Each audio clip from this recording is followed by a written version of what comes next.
चर्चा की ओर रुख करेंगे। हमारे साथ प्रमुख पैनल भी बने हुए हैं, हमारे साथ तमाम लोग जो हैं वो बने हुए हैं। हमारे साथ बालकृष्ण पांडे जी हैं, वो बीजेपी प्रवक्ता हैं। हमारे साथ डॉक्टर एस.के. दुबे सपा प्रवक्ता है। राजकुमार मौर्य कांग्रेस प्रवक्ता थोड़ी देर में हमारे साथ बनेंगे।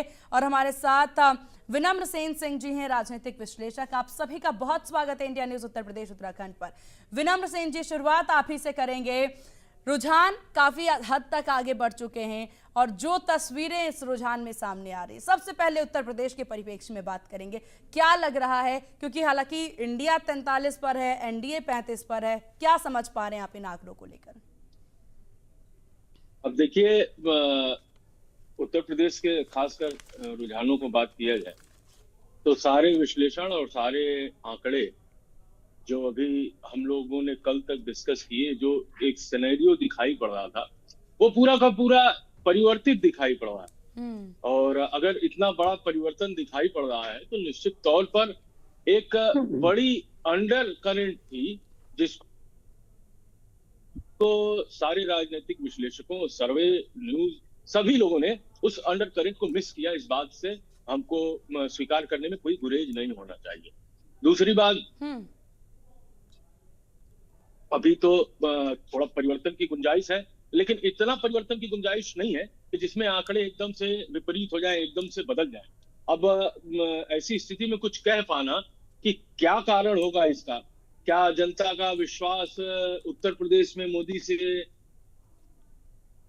या भाजपा की सरकार से उठ गया, या उस विश्वास को तेजी से समाजवादी पार्टी और कांग्रेस पार्टी ने जो मेहनत की उसने अर्जित कर लिया उस विश्वास को। अब ये एक नए ढंग से विश्लेषण का विषय है। अब इस पर तत्काल कुछ कह पाना काफी मुश्किल है, काफी मुश्किल है इस वक्त हालांकि, लेकिन रुझान काफी हद तक काफी कुछ बताते नजर आ रहे हैं। Doctor S K. Dubey ji, EVM ठीक चल रही है ना अभी तक? देखिए, ईवीएम तो हम सत्ता में जिस दिन आएंगे उस दिन उसका आखिरी दिन होगा। अच्छा। चाहे हम सत्ता में आए या ना आए, लेकिन सत्ता में जिस दिन हम आएंगे उस दिन ईवीएम का आखिरी दिन होगा, ये फैक्ट है। अच्छा। रहा दूसरी बात तो ज्यादातर से नहीं संकट होना चाहिए शिव जी। नहीं, सुनिए, नहीं, संकट वाली बात नहीं। जब सुप्रीम कोर्ट ने बोल दिया है तो फिर कोई संकट वाली बात नहीं है। लेकिन हमारे सुप्रीम कोर्ट ने ऐसा कुछ नहीं कहा। सुप्रीम कोर्ट ने क्लियर कर दिया ना कि कोई दिक्कत नहीं होनी चाहिए, तो बात खत्म हो गई भाई। सुप्रीम कोर्ट एक बार जजमेंट दे दिया था कि भाई, तो फिर बात खत्म हो गई, तो हमें उसके बारे में बोलना नहीं। इंडिया की उत्तर प्रदेश में 44 सीटें अभी रुझानों में है और यहाँ पर एकदम सब कुछ बदलने के लिए आप पूरी तरह से तैयार नजर आ रहे हैं दुबे साहब। नहीं, वो इसीलिए तो मैं बताऊं मैडम, कि मैं आपको बताऊं कि जब हम ड्यूरिंग द इलेक्शन हम लोग जब बैठते थे, चर्चा होती थी चैनलों पे, तो विश्लेषक, खासतौर पे जो विश्लेषक हुआ करते थे, 1-2 विश्लेषक, 10 में से 1-2 विश्लेषक ही इंडिया गठबंधन की बात करते थे। ज्यादातर तो बीजेपी समर्थित होते थे।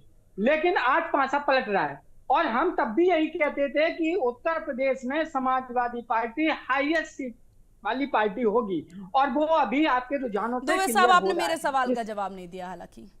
हाँ या ना में जवाब दीजिए। ईवीएम ठीक है ना अभी? हमने तो बोला हम ईवीएम जब हम सत्ता में आएंगे तो उसको हटाएंगे। ठीक है, अभी ठीक है कि नहीं है? आप लाएंगे तब का तब देखा जाएगा। अभी जो भी देखो, जो भी आएगा हमें रिजल्ट तो स्वीकार करना ही पड़ेगा। इसमें तो कहीं दो राय नहीं, हम कुछ कर नहीं सकते हैं। लेकिन सत्ता में हम आएंगे तो हटाएंगे। अच्छा। इतना जरूर हम बोल रहे हैं आपके माध्यम से। चलिए, ठीक है। बालकृष्ण पांडे जी हमारे साथ हैं, बीजेपी प्रवक्ता। बालकृष्ण जी, रुझान जिस प्रकार से सामने आ रहे हैं, क्या कहेंगे आप? क्या सोचा था कभी इस तरह के रुझान आएंगे? आपकी केंद्रीय मंत्री पीछे चल रही हैं भाई।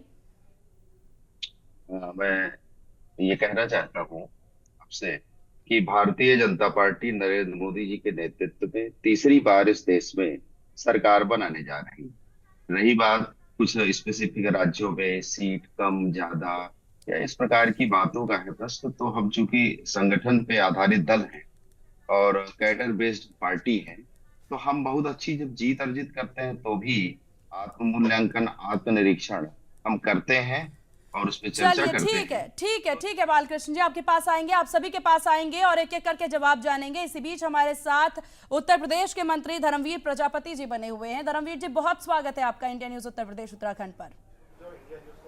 धन्यवाद आपका। धर्मवीर जी, रुझान सामने आने शुरू हो गए हैं, स्थितियां काफी हद तक बयां होनी शुरू हो गई है, कौन आगे कौन पीछे की तस्वीरें अब सामने आने लगी है। किस तरह से आप देख पा रहे हैं इसको? बड़ा संकट है। देखिए, कुछ संकट नहीं है। प्रचंड बहुमत के साथ मोदी जी प्रधानमंत्री बनने जा रहे हैं तीसरी बार, इसमें कोई संशय नहीं है। मैं पूर्ण विश्वास के साथ ये कह सकता हूँ।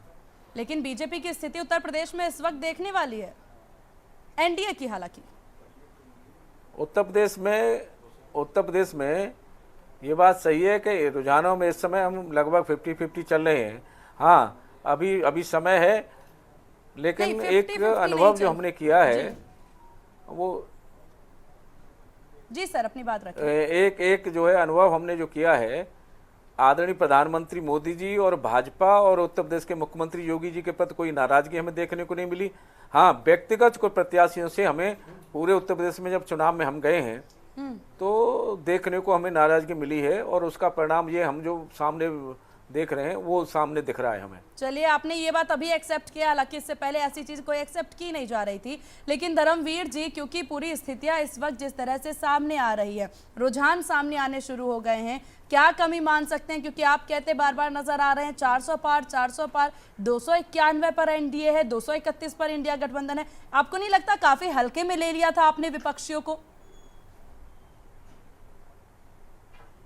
नहीं, ये अभी रुझानों के इस दृष्टि से तो लेकिन सरकार हमारी स्पष्ट बनी रही है, इसमें तो कोई संशय है नहीं। तो सरकार बनाना सिर्फ मकसद थोड़ी था आप लोगों का? आप लोग तो कह रहे थे कि पूरे बहुमत के साथ 400 पार के नारे लेकर के आएंगे। देखिए, कल के अगर रुझानों में हम कल के एग्जीक्यूटिव पोल में देखें हम तो सभी 350, पौने 400 के लगभग सभी दिखा रहे थे। जी। और उसमें हम 300 के लगभग तो हम लोग चल ही रहे हैं। बिल्कुल। और ये हालांकि आप देखिए, ये सिर्फ रुझान नजर आ रहे हैं, हालांकि अब फैसला देखने वाली बात होगी। लेकिन आपको क्या लगता है कि सिर्फ उत्तर प्रदेश को लेकर के अगर सर हम बात करें तो किस तरह से आप देखेंगे? क्योंकि इंडिया गठबंधन जो है वो 44 सीटों पर है, एनडीए आपके 34 पर है। तो आप क्या समझ पा रहे हैं कि आखिर तक किस हिसाब से जीत पाएंगे, किस हिसाब से आप आगे बढ़ेंगे? अभी रुझानों में अभी देखिए परिवर्तन आएगा। दूसरा, हाँ, एक और मैंने अनुभव जो किया है, एक तो अनुभव हमने महसूस किया है कि जो व्यक्तिगत कैंडिडेट से कुछ जो है नाराजगी हमें जनता में देखने को मिली। दूसरा, एक चीज़ और हमें देखने को मिला है कि जो विपक्ष ने संविधान वाला विषय जो उठाया जनता के बीच में और आरक्षण वाला जो उठाया, उसका हमें कुछ परसेंट हमारा कितना परसेंट में गया है ये तो पूरे फाइनल रुझान जब आएंगे उसके बाद हम बता पाएंगे। लेकिन निश्चित रूप से कुछ अनुसूचित वर्ग का वोट और कुछ पिछड़ा वोट जो है हमसे खिसका है, ये हम महसूस कर रहे हैं। चलिए, आपका बहुत शुक्रिया सर इंडिया न्यूज़ को अपना कीमती वक्त देने के लिए। और चलिए, यहाँ पर हमारे मेहमान लगातार हमारे साथ बने हुए हैं, जिनसे एक एक करके चर्चा कर लेते हैं। हमारे साथ धर्मवीर प्रजापति जी बने हुए थे, उत्तर प्रदेश के मंत्री हैं, जिनके द्वारा ये कहना है कि हालांकि अभी रुझान आ रहे हैं, फैसले की घड़ी है। वो ये बात बालकृष्ण जी, हालांकि आपके जो मंत्री हैं उत्तर प्रदेश के, वो ये बात मानते नजर आ रहे हैं कि कहीं ना कहीं थोड़ी चूक हुई है, रुझान अभी सामने आ रहे हैं, फैसलों की घड़ी अभी बाकी है, लेकिन उनके द्वारा ये चीज एक्सेप्ट किया गया। आप क्या कहेंगे इस पर? देखिए, अभी कम से कम 10 सीटें ऐसी हैं जहां मार्जिन 500, 1000 या 5000 के अंदर है उत्तर प्रदेश में। तो मैं इतना कह सकता हूं कि अभी ज्यादा से ज्यादा 7-8 राउंड की काउंटिंग हुई है, यानी 25% वोट की काउंटिंग हुई है नियर अबाउट जो आकलन है। तो अभी बहुत सारी चीजें चेंज हो रही हैं, बहुत सारी चीजें बदलनी हैं। और एक बात अब कहते हैं कि फिर हमने आपको एक बात स्पष्ट की शुरू में कि Bharatiya Janata party cadre based party है। जब वो बहुत अच्छा प्रदर्शन करती है, परफॉर्म करती है, तो भी अपनी समीक्षा करती है कहाँ कभी रह गई। यदि कहीं कुछ इस प्रकार की चूक हुई है, कोई गड़बड़ी हुई है, तो भारतीय जनता पार्टी सदैव ही आत्मनिरीक्षण के लिए तैयार रहती है और भारतीय जनता पार्टी आत्मनिरीक्षण करने का काम करेगी। और मुझे इसमें कोई संदेह नहीं है कि मोदी जी के नेतृत्व में तिबारा भारतीय जनता पार्टी की केंद्र में सरकार बनने जा रही है। बनने के बाद हम आत्मनिरीक्षण करेंगे, जहां कमियां होंगी उसको ठीक करेंगे फिर से। चलिए, हालांकि अब देखने वाली बात यहां पर होगी। और काफी देर से एस के दुबे जी काफी कुछ आप कहना चाह रहे थे, आप अपनी बात रखिए। और इस वक्त रुझानों से परे देखिए कि जिस तरह की स्थिति अब नजर आ रही है, हालांकि अभी बहुत सारे आंकड़े अभी आने बाकी है, अभी से ये मान लेना किसकी जीत किसकी हार वो समझा नहीं जा सकता है। लेकिन मौजूदा स्थितियों को लेकर के क्या कहेंगे? देखिए, सबसे अहंकार कितना बड़ा प्रबल हो जाता है, विनाश काले विपरीत बुद्धि। भारतीय जनता पार्टी के राष्ट्रीय अध्यक्ष क्या बोलने लगे थे, मुझे आरएसएस की जरूरत नहीं है।